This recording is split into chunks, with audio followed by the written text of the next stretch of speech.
안녕하세요. 1월 23일 코인 관련 뉴스 시작합니다. 오늘 시황을 한 문장으로 표현해 볼게요. 비트코인과 이더리움은 쉬어가고 있지만 자금은 여전히 위험 자산 시장 안에서 이동 중이다. 오늘 시장을 보면 겉으로는 조정처럼 보이지만 안쪽을 들여다보면 자금이 빠져나간 게 아니라 움직이고 있는 상황입니다. 코인에서는 비트코인과 이더리움이 조정을 받고 있고 크립토 스톡에서는 테슬라와 블록은 오르고 스트래티지와 채굴주는 빠지고 금은 사상 최고가를 또 갱신했고 미국 증시는 타코 트레이드로 강세를 이어가고 있으며 한국 증시는 코스피 5000선을 두 번째로 터치했습니다. 이걸 따로따로 보면 정신이 없지만 하나로 묶으면 굉장히 명확한 메시지가 나옵니다. 지금 시장은 리스크를 완전히 버린 것도 아니고 그렇다고 무작정 공격적으로 들어간 것도 아닌 선별적인 위험 자산 이동 국면에 들어와 있습니다. 오늘 영상에서는 이 흐름을 하나의 구조로 정리해드리겠습니다. 챕터 1. 뉴욕 증시부터 보겠습니다. 지금 시장의 출발점은 미국입니다. 어제 뉴욕 증시는 이 거래일 연속 강세로 마감했습니다. 다우, S&P 500, 나스닥 모두 상승했고 특히 나스닥은 1% 가까이 올랐습니다. 여기서 중요한 키워드가 바로 타코 트레이드입니다. TACO는 트럼프 대통령이 강한 발언을 해놓고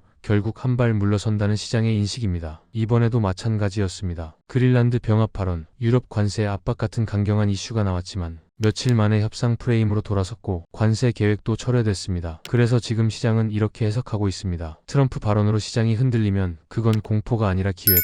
이게 바로 타코 트레이드의 핵심입니다. 정책 리스크가 장기 구조 리스크가 아니라 단기 변동성 이벤트로 인식되기 시작한 겁니다. 이게 왜 중요하냐면 이 인식이 유지되는 한 자금은 완전히 안전 자산으로 도망가지 않습니다. 오히려 흔들릴 때마다 위험 자산을 담는 구조가 됩니다. 지금 금이 오르고 주식이 오르고 일부 코인 관련주가 오르는 이유도 바로 이 구조 안에 있습니다. 챕터 2. 그런데 이상하지 않나요? 코인은 쉬는데 주식은 오릅니다. 여기서 많은 분들이 헷갈리는 지점이 나옵니다. 미국 증시는 강한데 왜 비트코인과 이더리움은 조정을 받고 있지? 이건 코인이 약해서가 아니라 코인이 지금 자금 재배치 구간에 있기 때문입니다. 비트코인과 이더리움은 이미 지난 상승 구간에서 충분히 올라왔고 포지션이 과열됐고 현물 ETF 파생 상품까지 레버리지가 쌓여있던 상태였습니다. 그래서 지금은 자금이 빠져나가는 단계라기보다 수익을 실현하고 종목을 갈아타는 단계에 가깝습니다. 이게 바로 오늘 크립토 스톡에서 테슬라와 블록은 오르고 스트래티지와 채굴주는 빠진 이유입니다. 챕터 3. 테슬라와 블록은 왜 오르는데 스트래티지는 왜 빠졌을까요? 오늘 가장 중요한 포인트입니다. 같은 비트코인 관련주인데 전혀 다른 흐름이 나오고 있습니다. 테슬라와 블록은 상승했고 스트래티지는 하락했습니다. 이 차이는 아주 명확합니다. 테슬라와 블록은 비트코인을 재무자산의 일부로 들고 있는 기업입니다. 즉 비트코인이 기업 가치의 전부가 아닙니다. 테슬라는 전기차, 에너지, AI, 로보틱스, 그리고 비트코인이 있고 블록은 결제, 핀테크, 캐시앱, 비트코인이 있습니다. 그래서 비트코인이 조정받아도 본업이 버티면 주가가 무너지지 않습니다. 반대로 스트래티지는 다릅니다. 스트래티지는 사실상 레버리지 비트코인 ETF에 가까운 구조입니다. 비트코인이 오르면 비트코인보다 더 오르고 비트코인이 빠지면 더 크게 흔들립니다. 그래서 지금 같은 조정 국면에서는 기관과 개인이 자연스럽게 이렇게 행동합니다. 변동성이 큰 스트래티지보다는 비트코인 노출이 있으면서도 본업이 살아있는 종목으로 가자.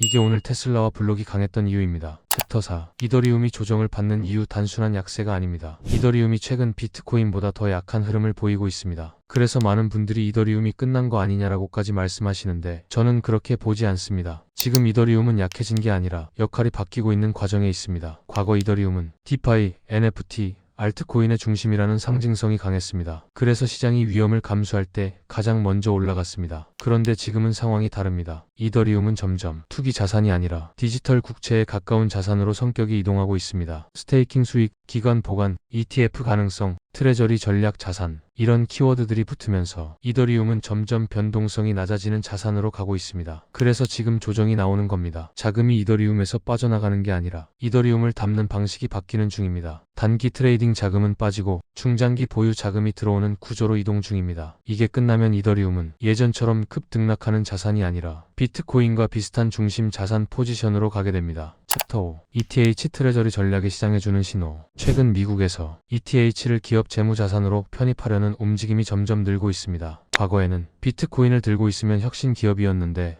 이제는 이더리움까지 들고 있으면 구조를 이해한 기업이 되고 있습니다. 이건 굉장히 중요한 변화입니다. 왜냐하면 이더리움은 단순한 저장 자산이 아니라 네트워크 자산이기 때문입니다. 이더리움은 스마트 컨트랙트, 결제, 토큰화, 증권 발행, RWA 실물 자산 토큰화 이 모든 게 돌아가는 플랫폼입니다. 그래서 기업이 이더리움을 들고 있다는 건 단순히 가격 상승을 노리는 게 아니라 미래 금융 인프라에 대한 포지션을 잡는다는 의미입니다. 이게 바로 이더리움이 단기적으로는 답답해 보여도 장기적으로는 더 안정적인 자산이 되는 이유입니다. 챕터 6. 금 5,000달러 시대 비트코인과 경쟁이 아니라 역할 분담입니다. 금이 사상 최고가를 경신하고 5,000달러 이야기가 나오는 걸 보고 많은 분들이 이렇게 생각하십니다. 그럼 비트코인은 끝난 거 아닌가요? 그런데 이건 완전히 반대입니다. 금이 강하다는 건 전통 자산 투자자들이 여전히 인플레이션과 통화 리스크를 두려워하고 있다는 뜻입니다. 비트코인도 같은 논리입니다. 다만 투자자가 다를 뿐입니다. 금은 중앙은행, 국가, 보수적 기관, 비트코인은 개인, 헤지펀드, 테크 투자자 같은 리스크를 보고 다른 자산으로 대응하고 있는 겁니다. 그래서 금이 오른다고 비트코인이 망하는 게 아니라 같은 공포를 다른 방식으로 반영하고 있는 것입니다. 오히려 금과 비트코인이 동시에 강해지는 구간이 가장 강력한 위험 신호이자 가장 큰 자산 이동 구간입니다. 챕터 7. 인텔 급락 AI 랠리 속 숨겨진 위험 신호. 인텔이 실적 가이던스를 크게 하향하면서 주가가 급락했습니다. 이게 중요한 이유는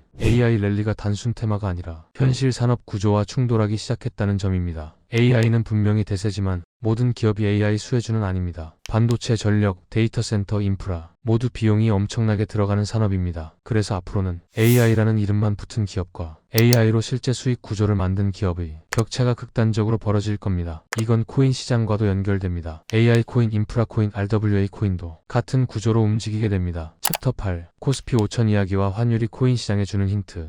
요즘 국내 증권가에서 코스피 5천 이야기가 다시 나오고 있습니다. 이 숫자 자체가 중요한 게 아니라 이 말이 나올 수 있는 환경이 만들어지고 있다는 점이 핵심입니다. 코스피가 5천을 간다는 건 한국 증시에 대규모 외국인 자금이 들어와야 하고 원화 가치가 안정되거나 강세 흐름을 보여야 합니다. 그런데 지금 환율을 보면 원화는 아직 완전히 안정적이라고 보기 어렵습니다. 달러 강세가 반복적으로 나타나고 있고 트럼프 발언 하나에 외환 시장이 크게 흔들리고 있습니다. 이게 코인 시장과 무슨 상관이 있느냐면 환율 불안은 항상 국내 투자자들의 위험 자산 선호를 자극해 왔습니다. 원화가 약해질수록 사람들은 원화를 들고 있기보다는 달러, 금, 비트코인 같은 대체 자산을 찾습니다. 그래서 한국에서는 주식보다 코인으로 자금이 먼저 움직이는 현상이 자주 나타납니다. 지금도 마찬가지입니다. 코스피 5천이 논의될 정도의 환경이라면 비트코인은 이미 그 전에 한 차례 큰 파동을 만들 가능성이 높습니다. 즉, 코스피 5천 이야기는 코인 시장이 먼저 움직일 시간대에 들어왔다는 신호로 해석하셔도 됩니다. 챕터 9. XRP 기술적 분기점에 서 있습니다. XRP는 지금 완전히 중요한 기술적 분기점에 서 있습니다. 단기 차트로 보면 1.81달러 구간이 명확한 생존 구간입니다. 여기가 무너지면 투기성 자금이 대거 빠질 가능성이 있고 지켜내면 기관 자금 유입 시나리오가 다시 살아납니다. XRP는 여전히 송금 특화 코인이라는 정체성을 가지고 있고 규제 리스크가 해소될수록 가장 먼저 기관이 테스트할 자산이 될 가능성이 큽니다. 그래서 XRP는 알트코인이 아니라 금융 실험용 자산에 가깝습니다. 지금은 단타 관점보다는 이 구간이 유지되느냐를 지켜보는 시기입니다. 마지막 챕터 10. 오늘 시장을 한 문장으로 정리하면 마지막으로 다시 한 문장으로 정리해 보겠습니다. 불안은 사라지지 않았고 다만 자산을 고르는 기준이 더 까다로워졌다. 트럼프 발언 하나에 증시, 환율, 코인, 금이 동시에 움직이는 시장은 정상적인 안정 국면이 아닙니다. 이건 자산 이동이 시작되는 초입부입니다. 이런 구간에서는 돈을 빨리 버는 사람이 아니라 자리를 잘 지키는 사람이 이깁니다. 비트코인이 9만 달러를 넘느냐보다 중요한 건 비트코인이 이 가격에서도 계속 선택받고 있느냐입니다. 그리고 지금까지의 흐름을 보면 시장은 분명히 비트코인을 살아남을 자산으로 분류하고 있습니다. 오늘 영상에서 보셨듯이 지금 시장은 단순한 상승장이 아닙니다. 정치, 환율, 금리, 전쟁, AI 토큰화 모든 요소가 한꺼번에 얽혀있는 대전환 초입 구간입니다. 이럴 때일수록 급하게 움직이지 마시고 자산을 줄 세워서 보셔야 합니다. 오늘도 영상 끝까지 보셨다면 이미 시장 상위 10%의 시야를 가지고 계신 겁니다. 조급해하지 마시고 흐름이 아니라 구조를 보시기 바랍니다. 그게 지금 같은 장에서 가장 강한 투자 전략입니다. 오늘 영상은 여기까지입니다. 도움이 되셨다면 좋아요와 구독 부탁드리고 다음 영상에서는 데이터를 중심으로 더 깊게 분석해드리겠습니다. 감사합니다.